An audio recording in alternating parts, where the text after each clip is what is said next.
Welcome to the Economic Development Authority, May 16th meeting. Trust that everyone has had a good trip here. Excited to get started. I think we have some really good topics to review this morning. Given that, why don't we do a call to order? Thank you, Chair, and good morning to those in attendance today. Barber here. Ms. Drury is absent. Mr. Mitchell Here. Mr. Brown Here. Saunders Smith, Here. Mrs. Smith, Yeah, here. and Ms. Boone is absent. Here we have a quorum. If there are no changes or revisions to the April 18th meeting, I move for adoption. Second. Go ahead.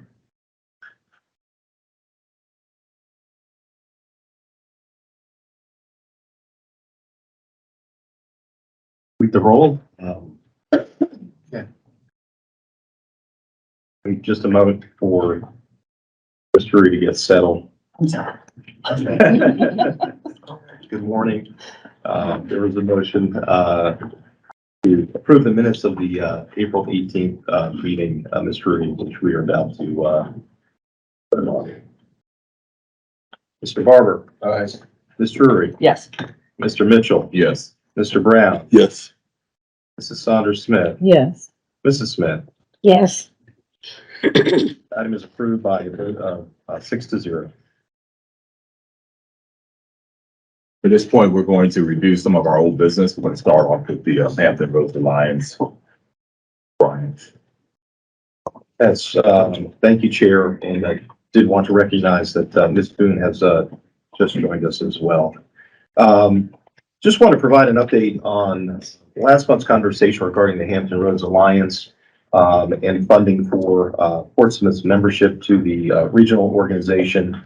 And I'm happy to report that the City Council did approve the addition of funding to the city's operating budget at last Tuesday's City Council meeting for our participation and membership in the Alliance in the format. So that was included. I would like to thank the EDA for its willingness to cost share on that if needed, but also thank the city manager and city council for their support and inclusion of those funds in the budget as it was adopted last week. So we are already moving forward with that renewed partnership. In fact, they just updated their website to get all of our updated information on there last week. So no time is being wasted. Working together on a regional level again. Just wanted to share that with you. I'm happy to answer any questions you may have, but that is moving forward. I also would like to recognize the commissioners for their thoughtful questions around this alliance, and I think we reached the point that we all were comfortable with. Thank you.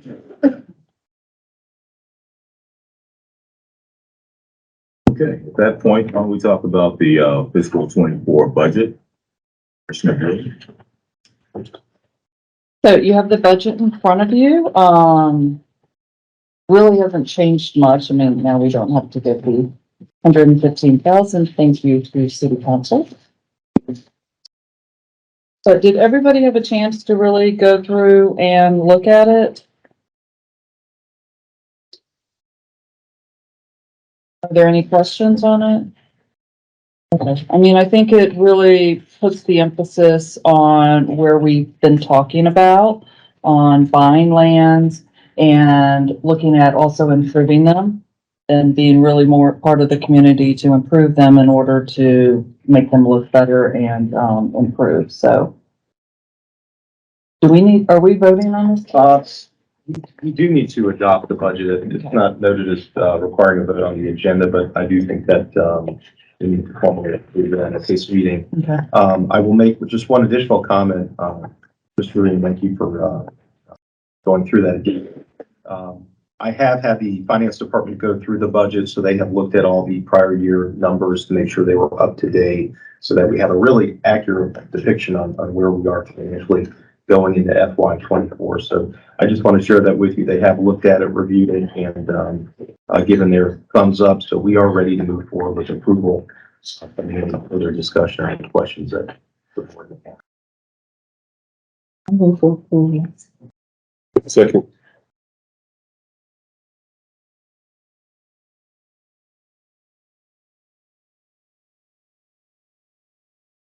Mr. Barber. Aye. Mr. Ree? Yes. Mr. Mitchell? Yes. Mr. Brown? Yes. Founder Smith? Yes. Mrs. Smith? Yes. And Ms. Boone? Yes. Chair, the item is approved by a vote of 7-0. Thank you all for your participation, especially the budget committee, in working to really get what I think is a strong and well-positioned budget for moving forward next year. Do appreciate your support and really making some strong commitments financially to support the efforts we've already established. So thank you for that. I think it's a good budget and addresses some of the concerns that we've had previous years. We've also provided some funding for the commissioners to take a look at some best practices, either in the state or out of the state. So I think that's good. It's a great spot. EDA property update. Yes, thank you, Chair. In your packet at the table this morning, there is an updated property inventory list that we have distributed. This is a listing of every property that the EDA actually has ownership of at this time. Properties highlighted in green are those that are under contract, but this is a comprehensive listing with information, including the property acreage, the contract status, and so forth. But I just wanted to pull it up on the screen in a condensed form and just kind of run through a few transactions, just to give you an update on where we are. There's a lot of activity happening right now. So I know at each monthly meeting, we're touching on individual topics, but this is kind of just a comprehensive run through of where we are with some recent activity. So starting at the top, 3002, 3006 East Creek Boulevard. These were two CDBG properties that we had acquired from the Redevelopment and Housing Authority. Those did sell. We closed at the end of March, and the property owner is currently in the process of working to develop 4 townhomes on that property. So already we're seeing some investment occurring there because of that transaction. Those sale proceeds are being returned back to the city's community development block grant program as program income. We had another closing just a couple weeks ago at 2410, 2416 Turnpike Road. These were city-owned properties that were part of the Turnpike Road improvement project that VDOT did a number of years ago. And we have, just as of May 1st, conveyed that property to LBC Transportation. That's a trucking company that is already establishing their operations there on the site. So again, a new business has relocated to Portsmouth and is operating. The next item is 28 High Street and the adjacent properties on Queen Street. We are under contract to acquire those properties, and we're going to speak on that during our closed session here in just a little while. 3479 Greenwood Drive.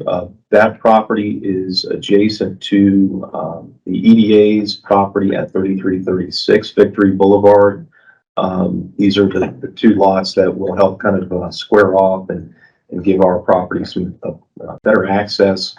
We're just waiting on the completion of environmental report, but all indications to date are that it is clean and there are no items of concern for commercial development. So I would expect that to be in a position to close very, very soon. I'll pause now before moving forward if there's any questions. If there are no environmental issues, when do you think we might be going out looking at contractors that can do some work on that property? As far as the Greenwood Drive or the High Street? High Street.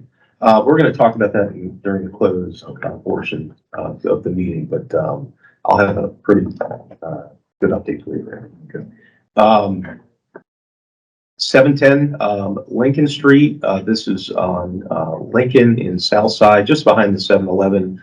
We are under contract with Big Homies. They are in the process of moving through their site plan and building plan approval process. So as soon as they have those permits in hand, we will be ready to close. I expect that to be within 6 months. 1100 High Street. This is the Woda Cooper property that is going to be developed as multifamily. 50 units of apartments are planned. The closing is pending their receipt of low-income housing tax credits from the state. And that process is under review right now with Virginia Housing. So again, we're just really waiting for their financing and then plan approvals. That is under contract, and we're just waiting for that to close. Item 7 is 25 through 2631 Turnpike Road. We do have a contract pending with a local home builder for the construction of a new single-family home. And that piece of property was approved for transfer from the city to the EDA at a recent city council meeting. So we're working to get under contract at this point. We are at the same situation with 3315 Airline Boulevard. That's a city-owned property. It is a CDBG property. So those proceeds, when it does close, will go back to the CDBG program. But we're waiting to get under contract on that as well. 42 Afton Parkway in the Craddock community. This is the former Afton Theater.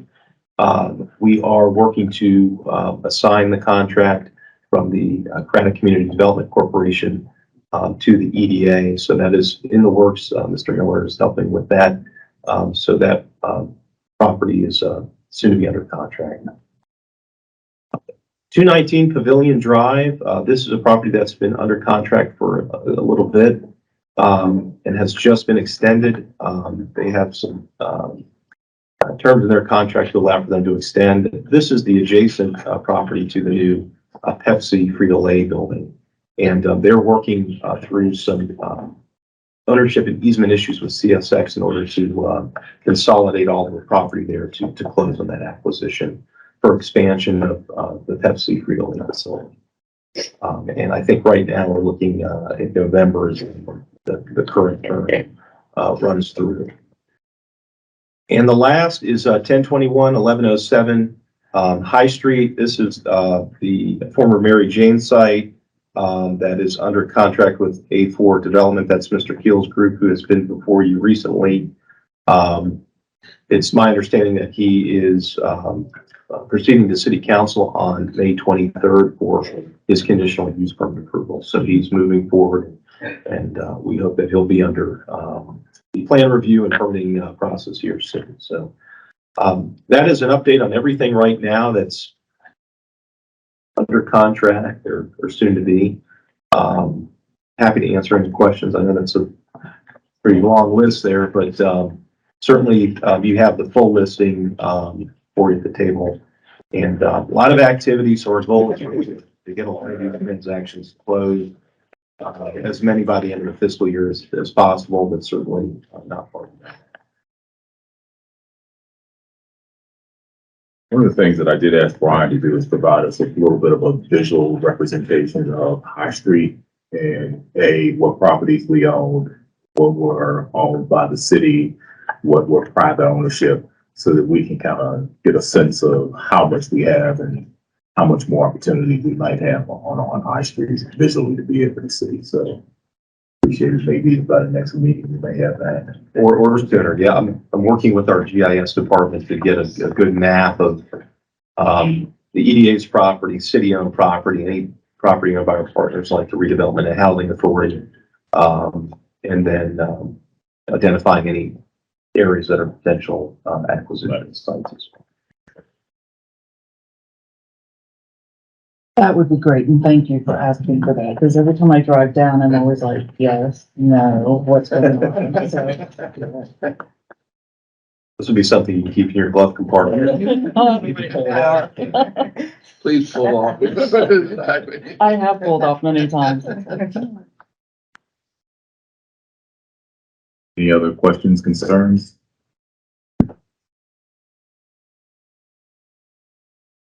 Given none, we'll go to our favorite topic, business investment grant program update. Morning, everyone. I'm happy to say that we have closed out fiscal year 23. We had 3 grant rounds, one in October, one in January, and we just finished April 30th. We had a total of 44 grants awarded. To break that down a little bit, there were 8 real property investment grants for a total of $142,833.88. There were 30 Smart Start Business Development Grants. That is your micro grant of up to $2,000 of funding. We have paid out $57,292.50. And our Smart Start Business Acceleration Grant, which is up to $5,000 of funding, we've had 6 applications awarded, and that was a total of $24,104.80. Our MWBE participation has actually gone up to 89% from 82%, with 39 of the 44 applications that fall within that category. In April alone, I received 13 Smart Start Business Development Grants, 2 Smart Start Business Acceleration Grants, and 4 Real Property Investment Grants. And as of today, we have approved 12 of those 13 Smart Start Business Development Grants, and then 1 of the Smart Start Business Acceleration Grant. I do have 4 of the Real Property Investment Grants coming to you today for consideration.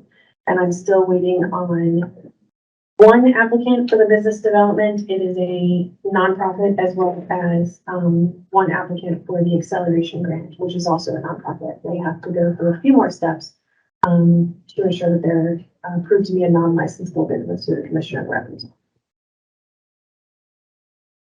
Happy to answer any questions. Good job. Yes, I would, if I could just take a moment to say thank you to Ms. Tracy, our team, for the work they've done. This is a pretty taxing program to operate. There's a lot that goes on behind the scenes working with the applicants. And Amy really does a fantastic job helping them to get through the process, because a lot of this, especially for the new businesses, is completely new experience for them to have to deal with different departments at the city, the Commissioner of Revenue. So there's sometimes a bit of hand-holding that has to happen to get them across the finish line. But Amy does a fantastic job with that. And we've really got a great group of small businesses that we've been able to support as an organization. It's really helped them get established, grow, if it's for, from a real estate standpoint, to improve their space. I mean, it's impactful. So thank you for making this program available to them. And thank you to staff for their help getting this program. They do a really great job. I was gonna say, that's a lot of work in April, those numbers. We're always watching for the last day of the month in the program, because you're going to get Inundated. more than 50% of your applications coming through at the very end. But I think we've got a really great process set up now. I think it's helpful to get folks prepared ahead of time and for staff to manage it as well.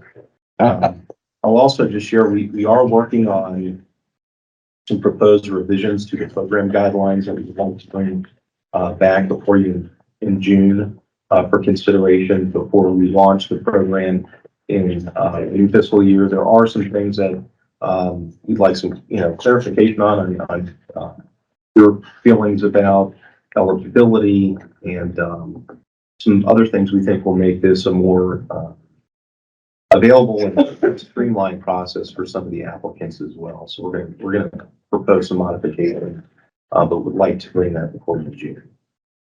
I have a basic math question. We have $32,000 grants. Why is it $57,000 instead of $60,000? Up to 2,000, not everybody requested the full. Good. Okay, great. That's it.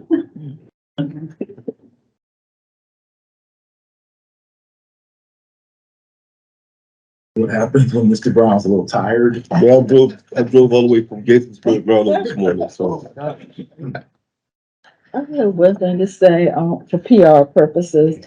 I was really impressed with the mayor's address with our, I guess was the person who did the presentation, but, who was the guy who did the visuals for the mayors? They did an excellent job. I would love for us to have something on record about businesses that we've helped, like some kind of picture, something, video, something, that these are the businesses that have been helped, and, for future sake.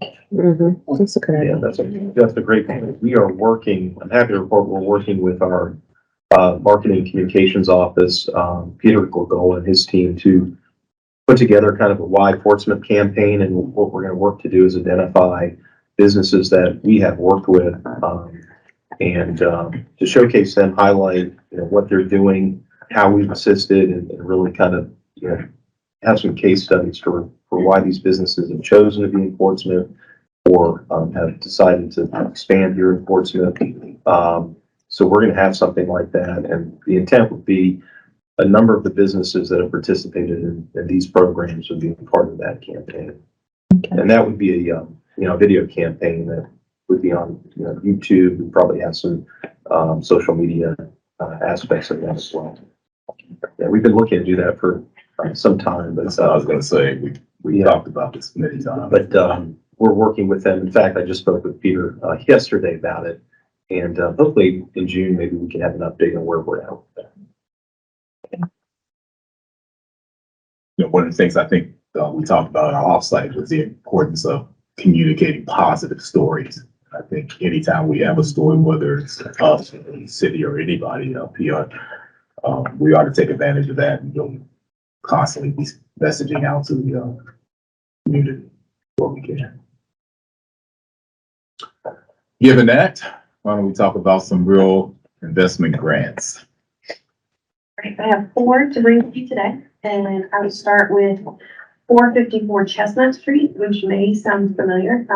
This property is owned by Tony Goodwin, and he previously, received a $10,000 grant. He was awarded or he was approved in March 2022. And for that project, he resurfaced the parking lot, created a walkway at the front of the building, and put up brickwork on the exterior of the building. This is Pelican snowballs. So just to give you a little bit of a visual, and I have more. For this project, he's requesting $15,000 to build an addition of a 12 by 18-foot structure. That will include concrete footings, the walls, roofing, 1 window, 1 door, the interior build out, paint, and electrical. And this will house additional storage as well as refrigerators for Pelican snowballs, and I believe an ice machine. His total project cost will be $34,000. Gives you a little idea of where the property is located. I'm sure you've seen it evolve over the past couple of years. Provided us with some amazing visuals. This is the current state of the property on the left, south elevation, and with the addition, what it will look like on the right. And I have 1 more photo for you. This is the rear of the building, excuse me, to the left. And on the right is what it will look like after the addition is added. And it looks like he's gonna add some extra seating in the rear as well. I like the car he added to the rental. I think that's Missy Elliott. Coming back for a snow cone. You wanna wait till questions at the end, or you wanna go one by one? Well, any questions, Vice President? What's mine? The one question I had, do we have any sense of whether or not he's going to be doing any additional hiring as a result of some of these investments? So he is just the property owner in this case, and he's leased it out to Pelican Snowballs. I'm not sure if they already have a team ready to move in. I know they're like itching to open, and he wanted to open in April and wasn't able to fund the project yet. So he will be getting this done as quick as possible. He wants to finish the project within 30 days. So if we move to approval, he's looking to be open by mid-June. Looking for them, excuse me, to be open by mid-June.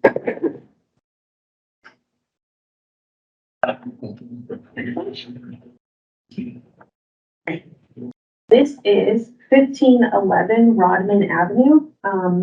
It is Glove Holding LLC that is the owner of this property. If you are familiar with Miss Whitney Guyton, She purchased this property as well as the adjacent property across the street, the old Mosburst Chicken. And this is a building of 4 suites. 1511 is just one of them. She is looking to do a vanilla shell in order to market it to possible new tenants. The interior improvements for this project will include in drywall, flooring, paint, the installation of bathroom fixtures, as well as electrical in the bathroom. Total project cost is $23,525, and she's requesting $11,762.50. It's difficult for me to envision where this property was located. Brian drew additional visuals in here for me. But this is at the corner. Yeah, you know, it is like Rodman and Caroline. But it's kind of, It's the it's the parking lot where the extra parking lot where you park across the street from Mosburst. Oh, okay. Is that Ted? Yeah, so you've got Ted's there, and then Yes. you've got the whole parking lot, where people would park, and so you don't really notice the buildings, because they're like brown and nondescript, but they're right back there. But it really is like the parking lot. Yeah, there is it's a retail strip. It's at the back of the parking lot, and you can see from the photos, they really haven't had a lot of improvements over the years. She did purchase this along this new plan for those properties, so she's looking to make improvements on all of the properties she acquired, but these are the first that she's looking to get resale. any questions about this one? We'll keep it on the same property. This will just be a tenant who's requesting funding. This is for 1515 Robin Avenue, so this is on the opposite corner of the same building. Murray is requesting $14,837.22. She's the owner of Renee's LLC, which is a commercial cleaning business.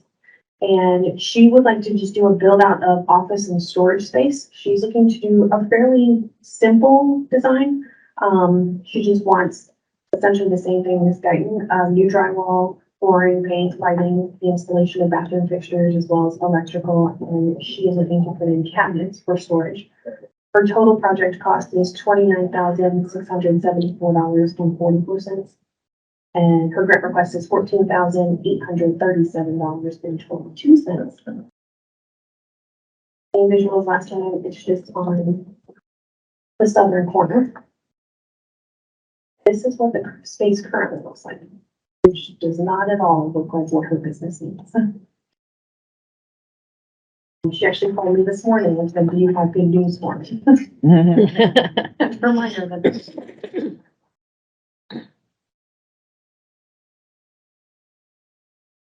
So I have a question. So they're both owned by, the owner. So if the owner was trying to do both of them, she couldn't, right? Under the grant program, she could only do one. And Renee's is funding, Ms. Murray, through her company, is funding this. Okay. And Miss Renee's what kind of business is it? Commercial cleaning. Commercial cleaning. And then the other lady is the other property was she's looking for tenants, so we don't know. She owns the whole property. Okay.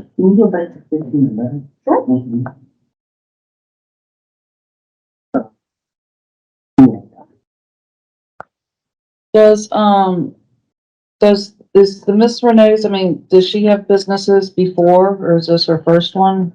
She actually has other businesses in home healthcare.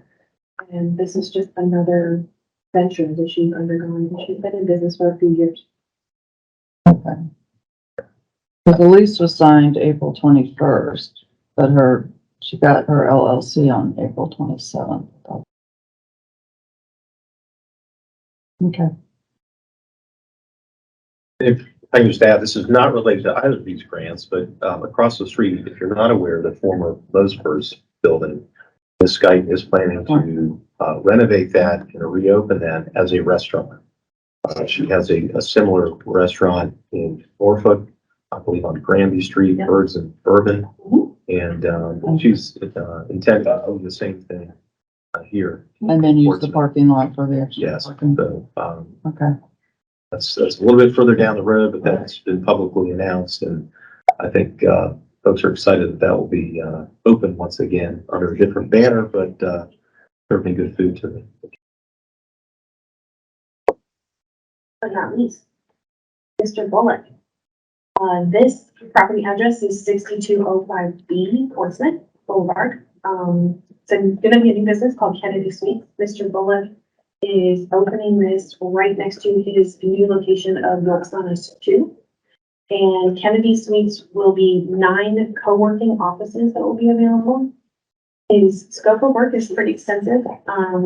He's looking to build out 9 office suites, so that will include drywall insulation, the installation of all of the walls, interior and exterior paint, lighting throughout, and HVAC.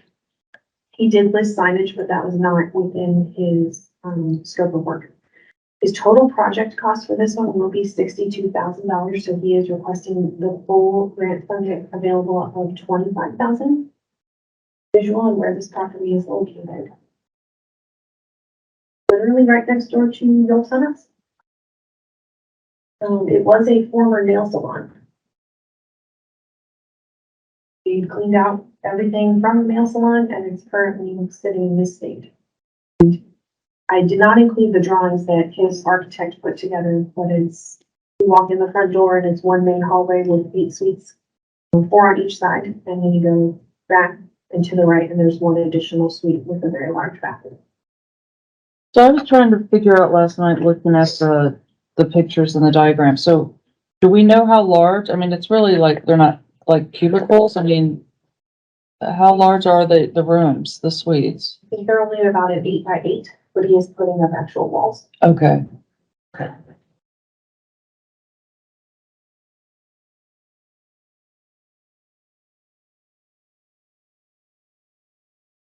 Any additional questions? That being done? I do believe, Chair, we do need a, vote on this, and I believe, Mr. Miller, if I'm correct, you can do that together. Yeah, unless anyone has any concerns, you can treat it as basically consent agenda. Second. By Mr. Barber and a second by Mr. Brown.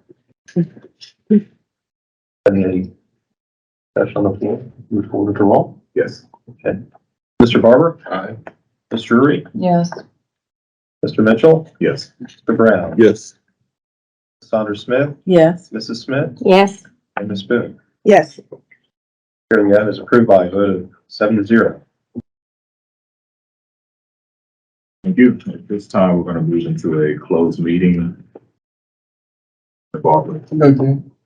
I move to go into closed meeting pursuant to Virginia Code subsection .23711 A, dot 3, for the purpose of discussing acquisition, disposition of real property where the discussion in an open meeting would adversely affect the bargaining position or negotiating strategy of the public body, specifically regarding the disposition of 700 Crawford Street and Crawford Bay, including 8 Crawford Parkway and the acquisition of 1609 High Street, 520 Pennsylvania Avenue, and tax parcel 0097-0050, tax parcel 0097-0030, and lastly 10028 High Street and the surrounding properties.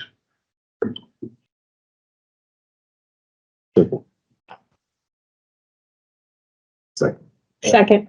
Oh, you did second. Mr. Brown? Okay. Mr. Barber? Ms. Drury? Aye. Mr. Mitchell? Yes. Mr. Brown? Yes. Saunders Smith? Yes. Mrs. Smith? Yes. And Ms. Boone? Yes. Chair, the motion is approved by a vote of 7-0. We are now in a closed meeting.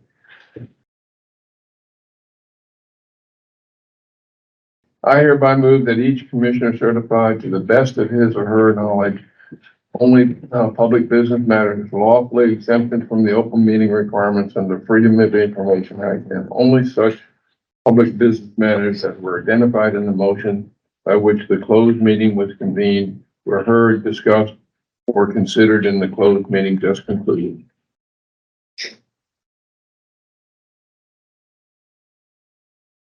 Need a second. Second. Thank you, Mrs. Through the roll, Mr. Barber. Aye. Ms. Drury. Yes. Mr. Mitchell. Yes. Mr. Brown. Yes. Sandra Smith. Yes. Mrs. Smith. Yes. Ms. Boone. Yes. That is approved by a vote of 7-0. Here we are in an open meeting. Move for approval of two resolutions, the 700 Crawford Street and 1609 High Street. So moved. Second. We do these together? Yes. Okay.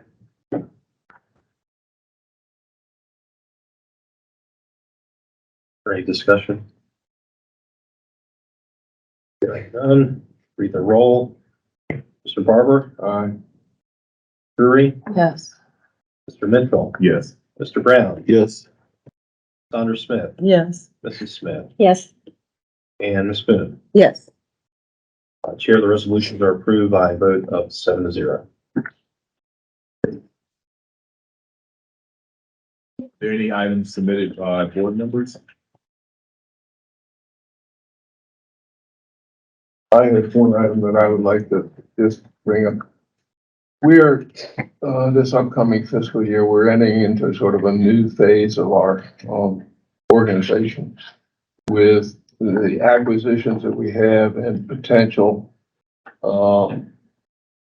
RFP proposal processes and all. To date, Ryan has been the one that has been shepherding all of the processes related to development of property. And we've got some pretty significant work that'll probably be required in the next year or so for the development of the innovation district that we just talked about in closed session. Craddock, what's there and there. But my thinking is that in order to help expedite some of these processes, it would be potential helpful if we could provide some staff support for helping to do a number of different tasks, helping put together proposals, requests for proposals, doing due diligence work in terms of environmental, structural, et cetera, doing overseeing some of the development type of activities with architects, soliciting of contractors that may need to be improvement of some of the property that we have, and preparing applications for grants that may be available for there, as well as the day-to-day kind of maintenance kind of activity. So I just wanted to bring, that's a concern, well, I shouldn't say concern, but I think an opportunity that we could have in terms of helping to expedite the development processes of a lot of key properties that we have. So I don't think, we should think about that as we go forward.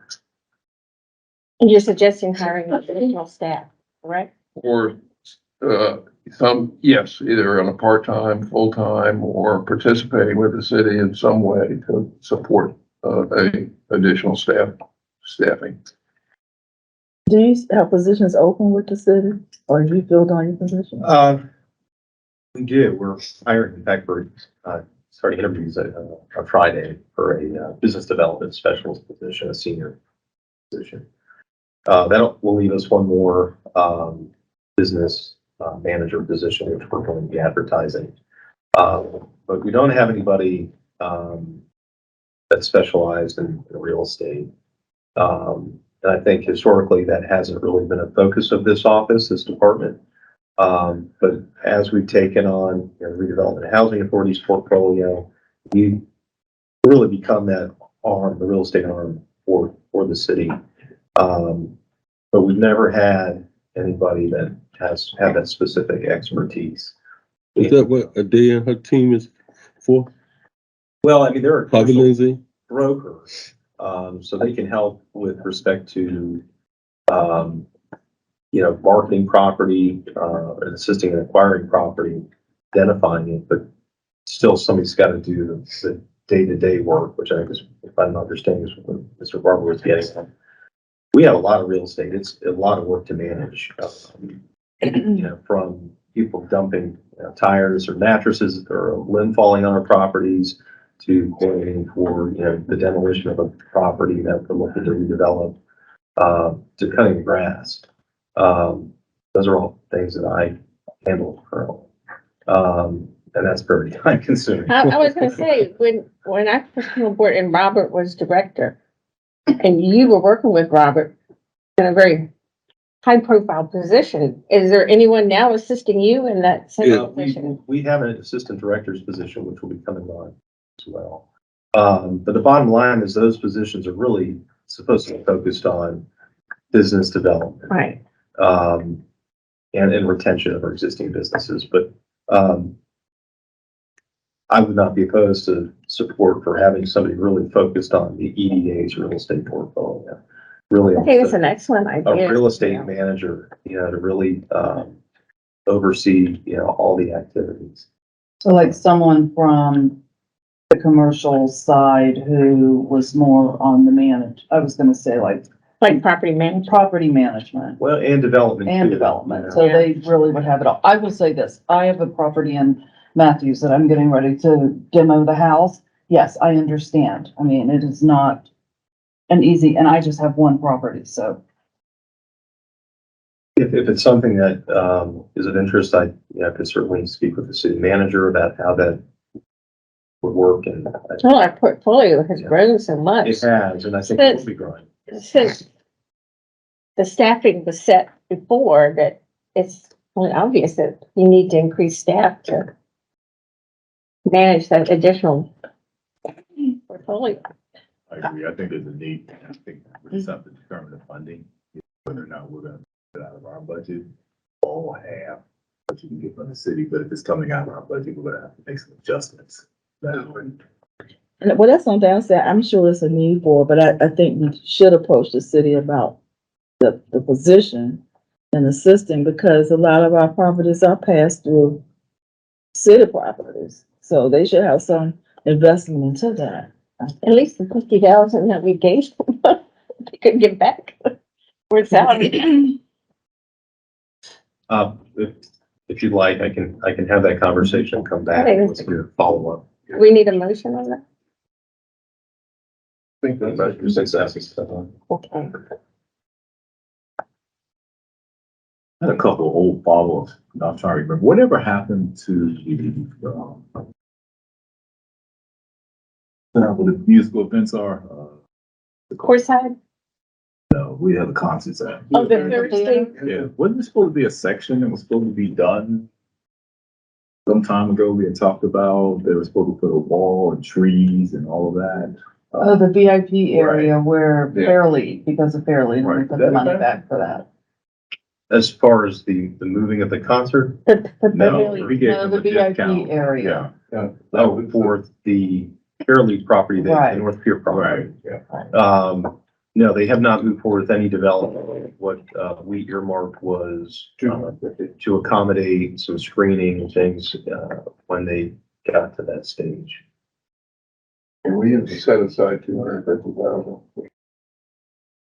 Do we know when they're Yeah, going to that stage? Wow. And it's been a while, yeah. We may have an update for you here, so. I can't say what.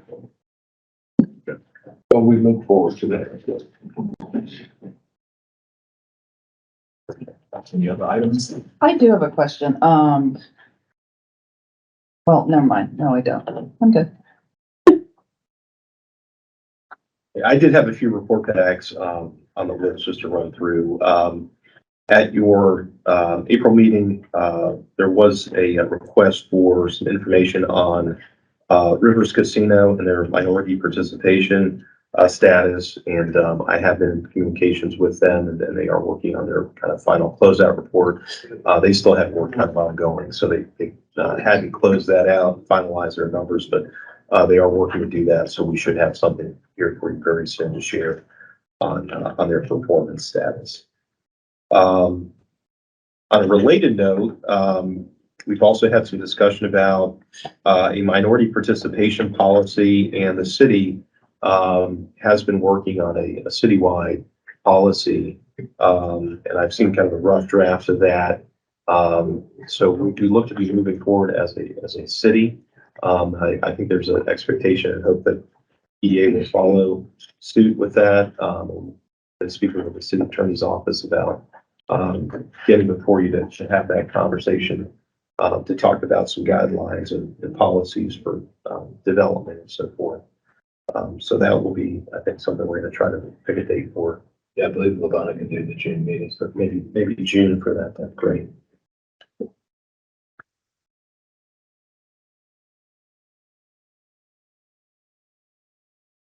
We were also looking at your June meeting for a briefing from the Hampton Roads Workforce Council. We've been in conversations with them as we're revamping all of our programs for the coming year to launch July 1. And Ms. Ali has been speaking with their executive team. I think it'd be helpful to have them come before you. I don't know that you've met their team members and have them discuss with you some of the initiatives and things they're working to do in the region to familiarize you with that, and then have our partnership going forward. So we've been looking at June. If we need to move that to a later month, we can do that in the interest of time. But we do want to have them come before. Any questions on any of those items? No.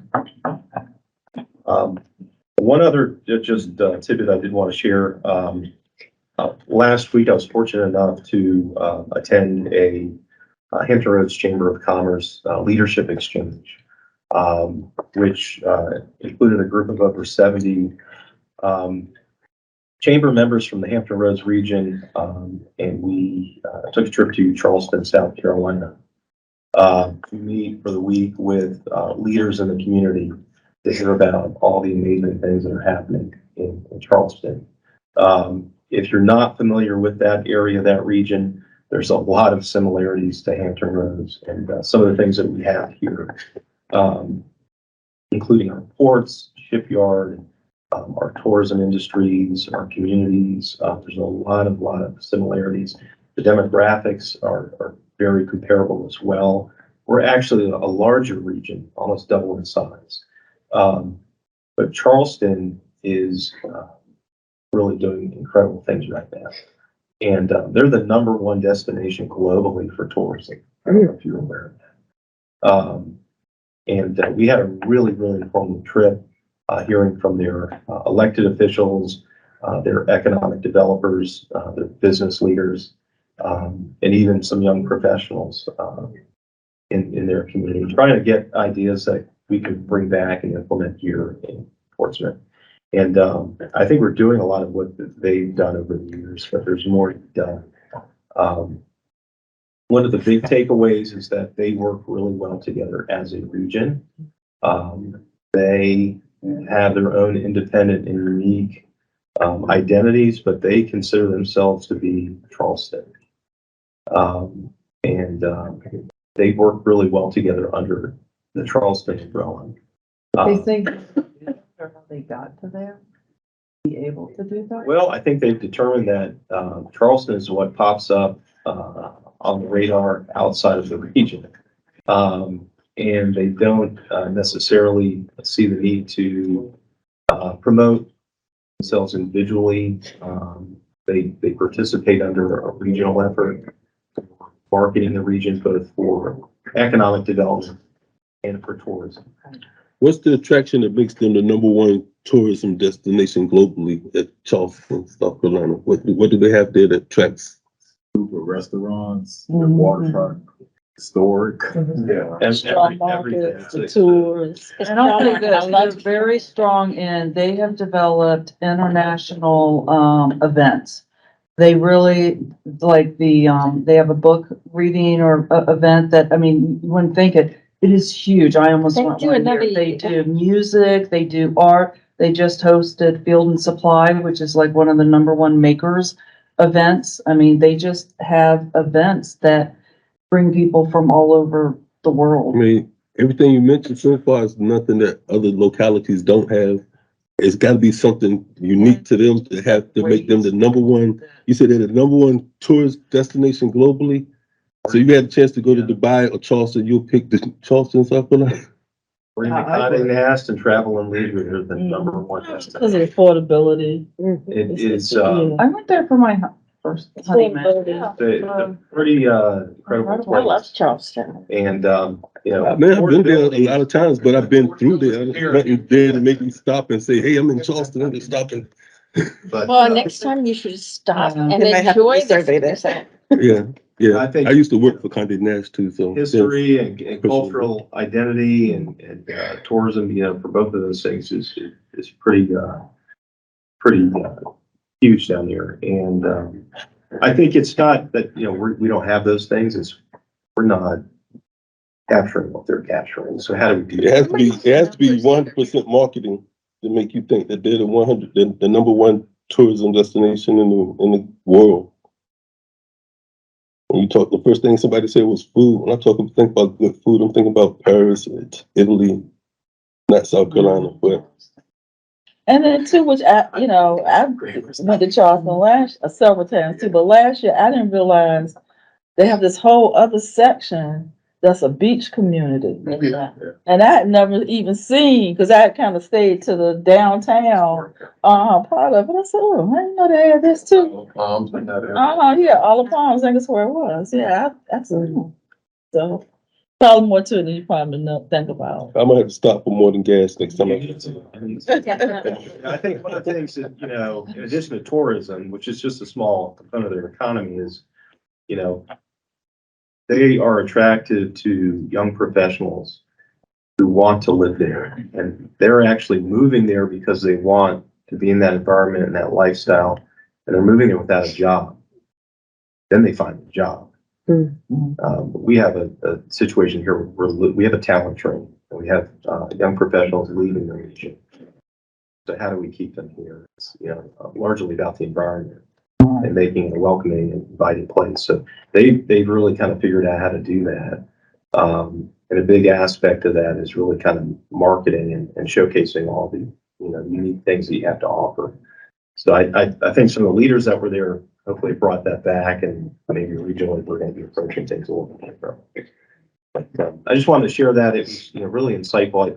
A lot of similarities. I mean, certain times I felt like I was in Portsmouth. Didn't they have a military base that They did. closed? They did. They had their naval base in '93, was closed under Bragg. And, you know, overnight they lost 30,000. Right. But they did something with it, right? And, A lot of it transferred over to North Charleston County, okay, and it's part of that's a park now. But what they were really successful in doing is they landed some large scale manufacturing companies. So Boeing, they're located there. They manufacture the 787 airline, and Volvo, Mercedes-Benz. They have manufacturing plants. So, a lot of good skilled jobs, engineering positions are. So we're looking at how we do the same things. I think you're exactly right though on the youth, and that's the entire area. That's not just Portsmouth. And I say that as the mother of two, one in college and one looking at it. They both are like, we're leaving and not coming back. They're looking at Richmond, they're looking at, you know, Charlotte, Atlanta, New York, Seattle. So it's, yeah, that makes me sad. Not for me as much, even though it would, but the entire area, because I see that with a lot of my friends' kids. There's some interesting IRS data that's been published this year relatively that sort of tracks, your filings and the number of folks moving out, moving in. And Virginia is pretty unique. I think the most recent data was like 2021, which is pretty up to date. But Northern Virginia, the Richmond and Hampton Roads are losing population through out migration. And a lot of the you'd be surprised, and that's a lot of the rural areas are gaining in migration, and they're losing population overall because of deaths at birth. But that, and I know the governor made a big pitch on that, but there's a big outmigration out of Northern Virginia, and lesser so of the Hampton Roads and lesser so in Richmond area. Well, you can work remote, so like Right. in Matthews where it's rural, people started really buying up and moving because they could work remote and. And they offer incentives, because you've been seeing all these stories about these other little small, states and how they're offering people, because you can, work remote, they're offering them monies to come and stay there. Mortgage payment, all this kind of stuff. They're offering incentive to get them to stay. So you have to kind of really look at all of that. They realize they gotta have that population. We need to realize we need it too. Whether we have the jobs here or not, we should be able to get them here. Well, according to the mayor, we're the number one city for first-time new home buyers, so that has to account for some of the young buyers coming to Portsmouth to buy some properties here. And I think it all comes back, just to bring it full circle. Creating an environment that people want to be. I think that things like that's a selling point for Portsmouth, the work that you're doing to, clean up certain areas of the city, make it welcoming or inviting. That's what we need to be doing to get to where a place like Charleston is right now, where their success is causing other side effects. Affordability is an issue there. We need to see some things, because to speak to what Neil was talking about with our population, I took someone to the only hospital that we have in Portsmouth. So they were in labor. So I'm panicking. I drive her to the emergency room at the hospital, and they're like, "We don't have a birthing center here." So I'm thinking, no kids are being born in Portsmouth unless they're born at the Naval Hospital. They had to transfer her over to Norfolk to have the baby. So population, we're not seeing births. We're seeing deaths in the city, but we're not seeing births in the city. So that's a thing to be concerned about as well. That was all I had. Sure. I just want to remind everyone that, we're still open for speakers, to come in. We haven't done that in a while. And, I don't know where we are on high-speed internet access. So maybe someone from that committee can come in and give us an update. If there are no further questions, this meeting is over. Thank you.